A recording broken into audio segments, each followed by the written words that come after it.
Assalamualaikum warahmatullahi wabarakatuh, teman-teman praktisi. Kita bincang-bincang santai, tukar pengalaman, sharing pengalaman dengan Gus Imam yang praktisi senior. Ya, jadi siapa tahu pengalaman ini bisa manfaat untuk teman-teman semua dan terutama kita berdua saling mengingatkan gitu kan. Gimana Gus? Sehat semua Gus? Alhamdulillah, Kiai Sobah, alhamdulillah semua berkah barokah dan doa restu dari Kiai Sobah. Alhamdulillah kami dalam keadaan sehat walafiat. Kita ini sudah lama bergabung dengan KPRA, terutama Gus Imam. Yang mendasari Gus Imam sangat nyaman di KPRA dan apa saja pengalaman yang bisa di-sharekan kepada kami semua di sini, Gus? Tentunya alhamdulillah bisa bergabung dengan keluarga besar Ruqyah Aswaja. Tentunya itu merupakan nikmat yang terbesar mungkin yang tiada terkira yang bisa kami Al-Fakir sampaikan. Alhamdulillah dengan bergabungnya dengan KPRA tentunya untuk semakin memperbaiki diri, untuk senantiasa berada di jalan yang Allah ridhoi dan Rasul ajarkan. Semoga karena dengan bergabung dengan KPRA banyak ilmu, terutama pengalaman-pengalaman spiritual yang tentunya sangat banyak. Alhamdulillah. Ya, di sini bisa bincang dengan narasumber dengan Kiai Nurul Sobah, khusus untuk teman-teman praktisi keluarga Ruqyah Aswaja, umumnya kepada para subscriber, dan jangan lupa like, share, and subscribe. Ya. Saya udah gak butuh itu. Karena channel ini dengan teman-teman memberikan like, share, dan subscribe, teman-teman juga sama juga dengan mendukung dakwah Birruqyah ini. Semoga dengan bantuan, karena kita pada hakikatnya semua punya kuota dan punya tanggung jawab untuk dakwah. Ya, tentunya sesuai dengan kapasitas kemampuannya masing-masing. Oke teman-teman, semangat untuk share, like, and subscribe. Karena hanya dengan menekan tombol lonceng, hanya dengan ngeklik like, hanya dengan klik share, Anda juga ikut berpartisipasi, membawa kemanfaatan untuk umat, membawa pencerahan bagi teman-teman saudara-saudara muslim kita. Oke teman-teman, semangat ya. Ya, ini saya mau berbincang-bincang, menggali tentunya banyak ilmu yang akan bisa kita dapat dan kita simak dari guru kita Kiai Nurul Sobah. Tentunya fenomena yang sering terjadi kita jumpai untuk para praktisi, khususnya untuk para praktisi. Karena apa? Terutama praktisi baru itu menggebu-gebu. Tentunya gimana ya? Setelah dapat ilmu qabil itu dari guru besar kita, tentunya pasti pengen membuktikan apakah ilmu itu manjur atau enggak. Bagaimana ini ya? Tentunya sedikit ulasan dari guru kita ini Kiai Sobah mungkin bisa memberikan pencerahan. Mungkin ada, jika di dalam benak para praktisi mungkin ada yang keliru, mungkin bisa kita perbaiki. Terima kasih. Monggo Kiai untuk menjelaskan. Gus Imam ini aneh-aneh aja, pertanyaannya susah gitu jawabnya. Kalau saya lihat itu gini Gus, malah praktisi yang sudah ijazah itu kan ada dua fenomenal. Satu, karena pengen sembuh dari sakitnya kadang gitu kan, pengen dapat power yang lebih besar agar biar sakitnya segera sembuh, mendapatkan power yang madat yang cukup bagus gitu kan. Ada yang habis ijazah juga nggak berani ngeruqyah, juga ada, takutlah yang penting saya sudah ijazah gitu kan. Ada kan, makanya kemarin saya bikin uploadan untuk udah ijazah tapi nggak berani ngeruqyah itu kan. Emang tujuannya menjawab itu gitu kan, biar nggak ketakutan gitu kan, biar semuanya bisa mengamalkan ilmu. Ada satu pesan ini yang Saya baca cukup bagus di risalahnya Imam Ghazali ini, namanya Ayyuhal Walad. Pesan kepada santri-santrinya. Beliau menulis satu risalah kecil yang cukup bagus. Apa itu?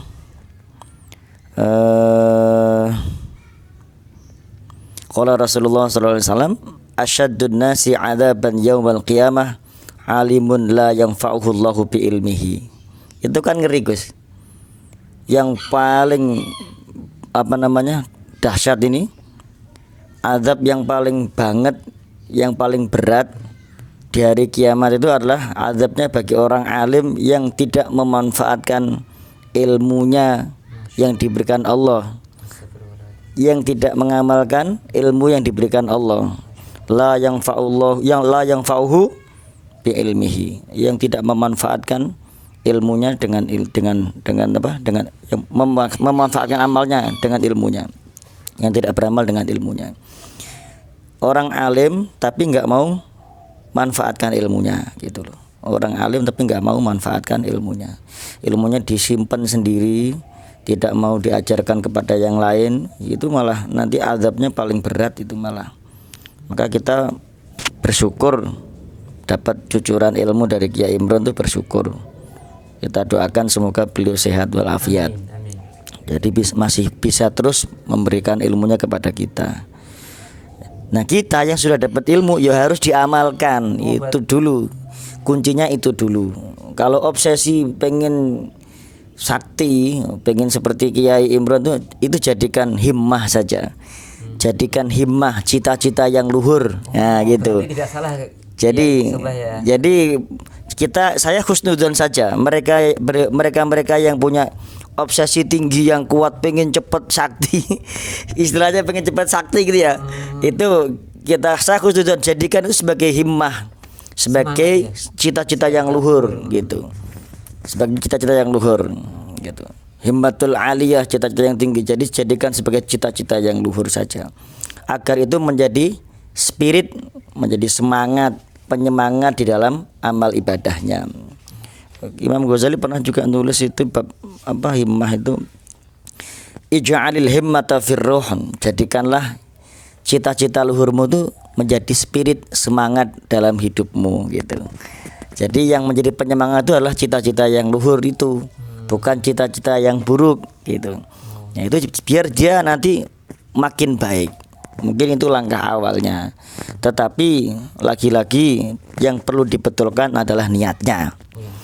Niat itu penting. Makanya dalam sebuah pembahasan kitab selalu diawali innamal a'malu binniyat gitu kan. Dan sampean belajar ruqyah itu tujuannya apa? Pengen sakti. Pengen setelah jadi sakti mau jadi apa? Ya pengen terkenal, kalau orang tahu kalau saya sakti kan gitu kan. Berarti kan enggak jauh beda dengan dukun-dukun itu kan. Dukun-dukun itu nyantet orang tujuannya apa? Biar dikenal kalau dia itu sakti, ya gitu kan. Sama seperti itu berarti kan. Nah, apa bedanya kita dengan mereka? Kalau kita cuma tujuannya hanya pengen dikenal orang, harusnya dibalik, tujuannya dinaikkan dikit dong. Nggak apa-apa lah dikenal orang, tapi naikkan dikit dong levelnya, dikenal sama Allah gitu loh ya. Terkenal di langit gitu. Terus terkait dengan niat tadi yang Kiai Soba sampaikan, ketika seorang sudah menjadi praktisi dengan niat kepengen terkenal, kepengen bisa ngobatin orang, setelah tercapai semua itu ternyata kan semuanya kan ketika niatnya itu sudah tercapai, terus wah berarti ada yang keliru nih di niat saya, ternyata belum membawa ketenangan, membawa kebaikan dalam kehidupannya. Itu gimana Kiai? Apa perubahan dan tentunya perubahan untuk semakin takwa kepada Allah, taat terhadap Allah dan taat terhadap Rasulnya. Itu kira-kira gimana Kiai? Apakah harus ikut pelatihan ulang lagi, memperbaikinya dari awal atau gimana? Ya kalau sudah seperti itu ya nggak harus pelatihan lagi, bayar lagi nggak Gus. Ya kita mulai dari sekarang. Pintu taubat itu kan masih terus terbuka gitu kan.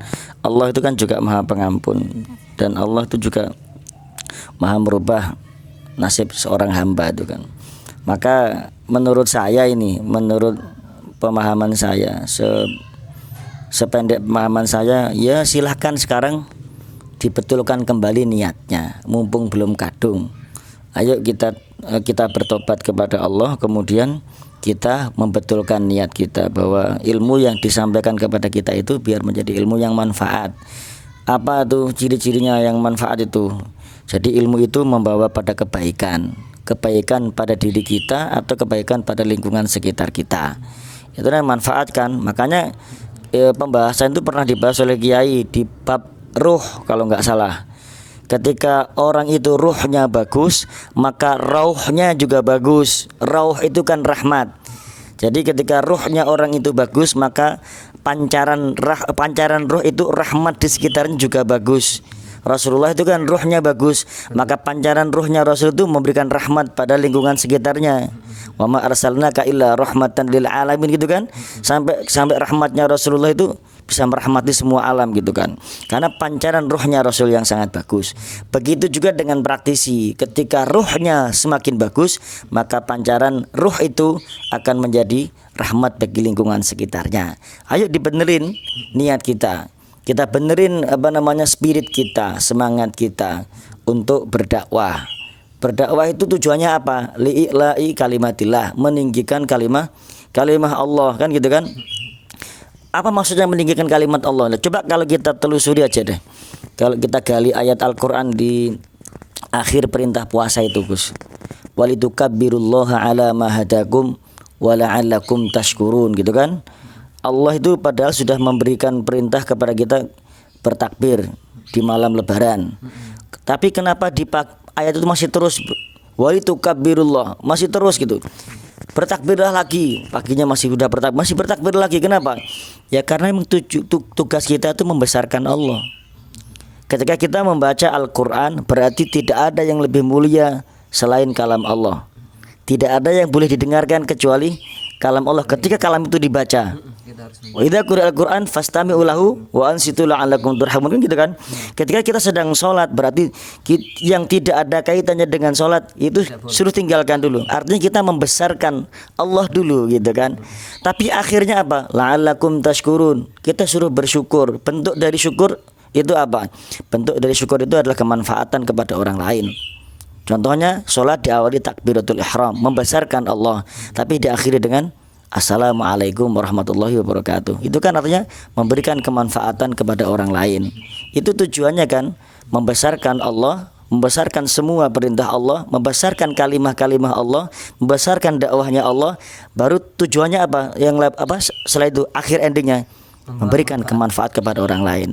Ya kalau kita cuma membesarkan Allah tapi nggak memberi manfaat pada orang lain, itu berarti belum lengkap. Masih ada satu sisi yang belum diambil. Luar biasa teman-teman praktisi. Ini menjadi support, semangat, trigger untuk kita semua sebagai praktisi. Jangan minder. Semakin semangat untuk berdakwah, apalagi dakwah bil Quran tadi yang seperti sudah kita dengarkan, yang baru disampaikan oleh guru kita Kiai Nurus Sobah. Kita membesarkan Allah dan kita memberikan manfaat. Tentunya jangan lupa, jika mungkin yang di awal masih ada sedikit kurang pas di dalam niat, marilah perbaiki niat untuk semakin memperbaiki diri. Terus itu yang pertama. Terus yang kedua Kiai, Yang kedua fenomena-fenomena yang yang selama ini ada ya. Seperti yang di gini aja untuk praktisi, kadang-kadang misalkan gini, ketika praktisi meruqyah seseorang dengan pada saat itu ternyata setelah diruqyah, ternyata setelah kita ngobrol-ngobrol, kita gali-gali dari orang yang mau diruqyah, ternyata ujung-ujungnya adalah kasus sihir. Kira-kira bagaimana menurut Kiai, langkah-langkah apa yang harus dilakukan oleh seorang praktisi ketika menghadapi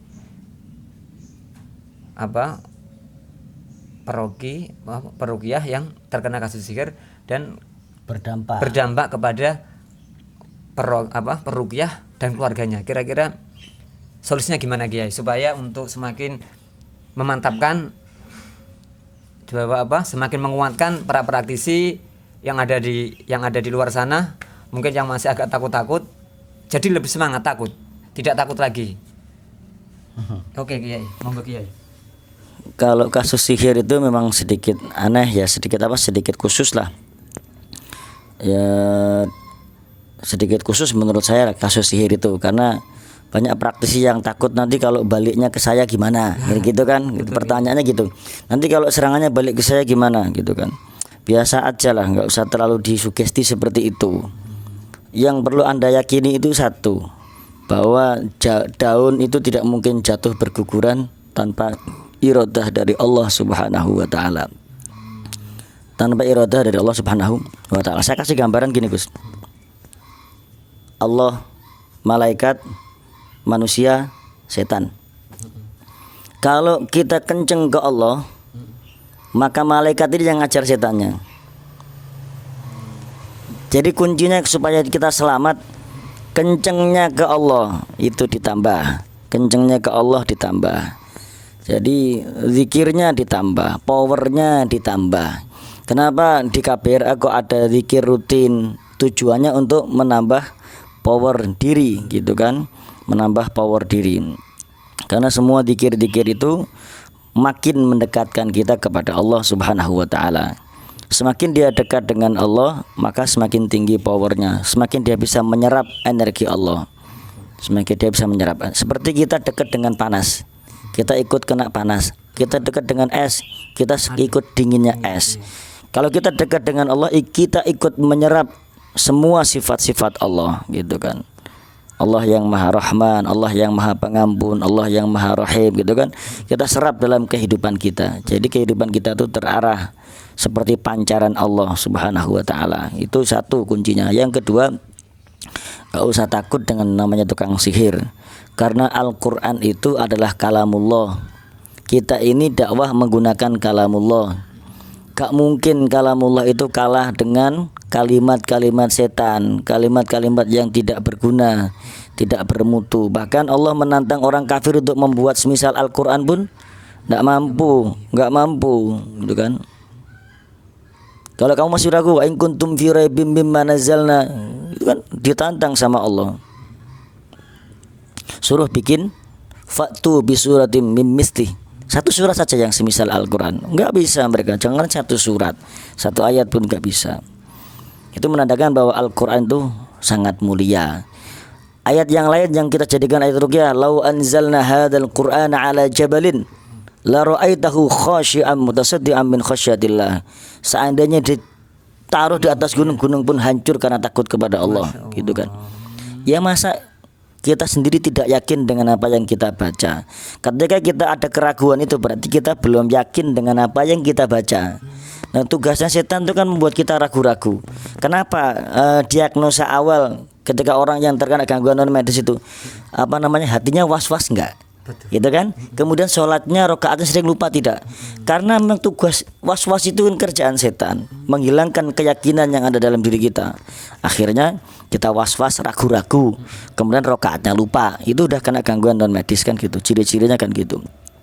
Maka kita harus meyakini bahwa sebenarnya Allah jauh lebih kuat dibandingkan selain Allah. Kalau kita mengakui kekuatan lebih kuat selain Allah, berarti kita sudah membuat nid dan lillah, tandingan bagi Allah. Ada yang lebih kuat selain Allah Subhanahu wa ta'ala. Kan gitu Gus. Itu yang harus ditanamkan, akidahnya itu yang harus ditanamkan. Itu juga satu sisi. Dari sisi yang lain kita pandangnya untuk diri kita sendiri bagaimana? Ya kita juga harus menganggap bahwa kita tidak kuat.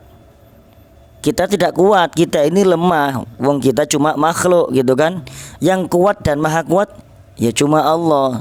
Jadi kalau yang dihadapi cuma makhluk, ya sama. Apalagi makhluknya itu selain manusia.